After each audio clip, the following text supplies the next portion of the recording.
আসসালামু আলাইকুম। আশা করি সবাই ভালো আছেন। আলহামদুলিল্লাহ আমরা অনেক ভালো আছি। সো আপনাদের সাথে শেয়ার করবো আজকে কই মাছ দিয়ে পটল আলু দিয়ে ঝোল করব। তো এটা হচ্ছে চাষের কই মাছ, একবারে তাজা ছিল। তো আমি এটাকে ভালোভাবে গরম পানি দিয়ে লবণ দিয়ে ধুয়ে নিয়েছি, কারণ আমার কাছে মনে হয় চাষের জিনিসটা একটু গন্ধ গন্ধ করে, যার জন্য আমি সবসময় লবণ দিয়ে গরম পানি দিয়ে ভালোভাবে ধুয়ে নিই, তাহলে গন্ধটাও থাকে না, খেতে ভালো লাগে। তো আপনাদের কাছে আমার একটাই অনুরোধ, আমার যারা ভিডিওগুলো দেখছেন, ভিডিও দেখার শুরুতে লাইক দিয়ে দেখা শুরু করবেন।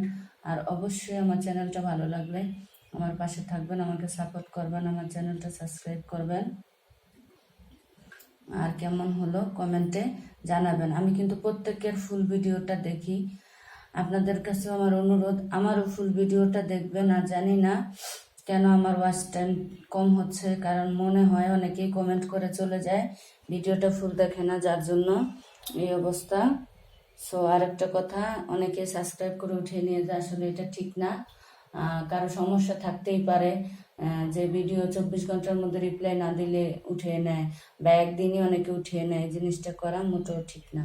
তো চলেন আমি এগুলো ভেজে নেব। এই তো চুলে আগে থেকে তেল বসানো।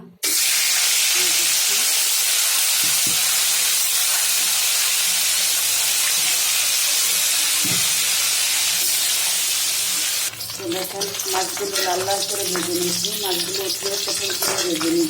মাছগুলো উঠিয়ে নিলাম, পটল আলুগুলো ভেজে নিচ্ছি লাল লাল করে। তো দেখেন পটল আলুগুলো ভাজা হয়ে গেছে, উঠিয়ে নিব। তো দেখেন আমি উঠিয়ে নিলাম।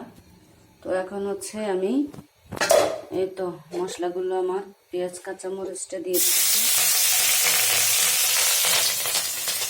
আর হচ্ছে এখানে রসুন বাটা, আদা বাটা, জিরা ধনিয়ার গুঁড়া, আর হচ্ছে আপনার মানে অল্প একটু জিরার গুঁড়া ধনিয়ার গুঁড়ার সাথে আমি মিশিয়ে নিয়েছি, কারণ দুটোটাই কেনা গুঁড়া কিনে এনেছি, ধনিয়া গুঁড়াও কিনে এনেছি, জিরার গুঁড়াটাও।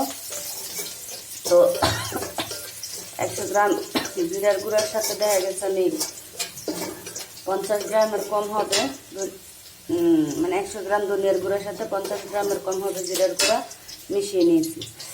কারণ জিরার গুঁড়াটা তো কম লাগে, সব কিছুতে বেশি লাগে না, আর মাংস টাংসের জন্য এটা আবার আলাদা। আর এই হচ্ছে আমার উপকরণগুলো, তো দিয়ে দিচ্ছি। এখানে খুব সুন্দর করে কষিয়ে নিই। তো দেখেন মশলাটা সুন্দরভাবে কষানো হয়েছে। এখন আমি ভেজে রাখা আলু পটলগুলো দিয়ে এগুলোকে একটু নেড়ে চেড়ে পরে জল দেবো। দেখেন খুব সুন্দরভাবে কষিয়ে নিয়েছি, এখন ঝোল দিয়ে দিচ্ছি।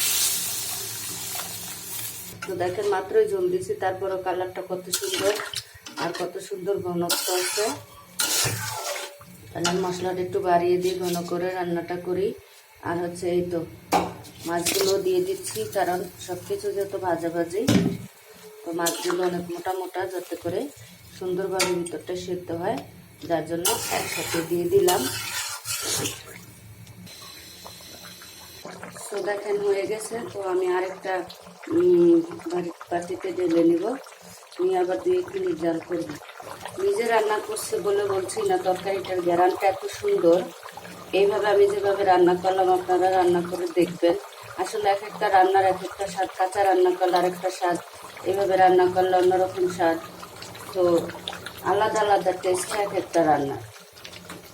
এইভাবে খেয়ে দেখবেন, মুখে লেগে থাকবে, একবার খেলে খেতে মনে চাবে। তো আমি বিশেষ করে রান্নাগুলো এরকম ভেজে ভেজেই করি। তো এই তো আমার হয়ে গেছে। এখন আমি চুলাটা বন্ধ করে দিব, কারণ একটু ঝোল ঝোল রাখবো। আর যেহেতু সাথে আলু পটল, ঝোলটা এমনি তো টেনে যাবে একটু পরে, আর একটু কমে যাবে। তো এই আর কি। আমার ভিডিওটা ভালো লাগলে কমেন্টে জানাবেন, আমার চ্যানেলটা সাবস্ক্রাইব করে আমার সাথে থাকবেন। নতুন দর্শকদেরকে বলছি, ভিডিওটা শেষ করছি। আল্লাহ হাফেজ।